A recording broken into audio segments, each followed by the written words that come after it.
اپنے بارے میں داعی بنو، مدعی نہ بنو. ہمارا یہ کام ہے، یہ مدعی ہے. اس کے دل میں دوسروں کی جگہ نہیں ہے. انزل الناس منازلہم، حدیث شریف میں ہے. ہر آدمی کو اس کے درجے پر رکھو. وہ بھی ایک کام اللہ کے لیے کر رہے ہیں، ہم بھی اللہ کے لیے کر رہے ہیں. یہ سب حق ہے. حق میں تناؤ نہیں ہوتا، حق میں تعاون ہوتا ہے.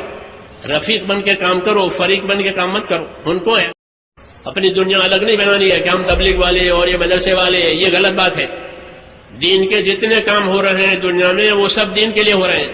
علم بھی دین کے لیے، ذکر بھی دین کے لیے، دعوت بھی دین کے لیے، رفاعی خدمتیں وہ بھی دین کے لیے.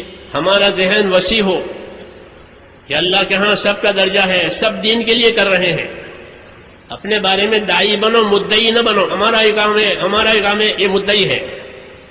اس کے دل میں دوسروں کی جگہ نہیں ہے. انزل الناس منازلہم، حدیث شریف میں ہے. ہر آدمی کو اس کے درجے پر رکھو. وہ بھی ایک کام اللہ کے لیے کر رہے ہیں، ہم بھی اللہ کے لیے کر رہے ہیں. یہ سب حق ہے. حق میں تناؤ نہیں ہوتا، حق میں تعاون ہوتا ہے. رفیق بن کے کام کرو، فریق بن کے کام مت کرو. ان کو احسان سمجھو گا کہ جو کام ہم نہیں کر سکتے ہیں وہ کر رہے ہیں. حضور نے مہاجرین کو یہ سکھایا تھا. تحقیر نہیں تھی. ہاں تو ہمارے اندر نفسانیت ہے، اس لیے تحقیر کرتے ہیں، حسد کرتے ہیں. تو ہم کو تو یہ سکھایا ہے کہ جو دین کے دوسرے کام کر رہے ہیں، علم کے، ذکر کے، رفاعی خدمتوں کے، ہم ان کے لیے دعا مانگیں کہ جو کام ہم نہیں کر سکتے تھے یہ کر رہے ہیں. نہیں تو ہمیں وہ کرنا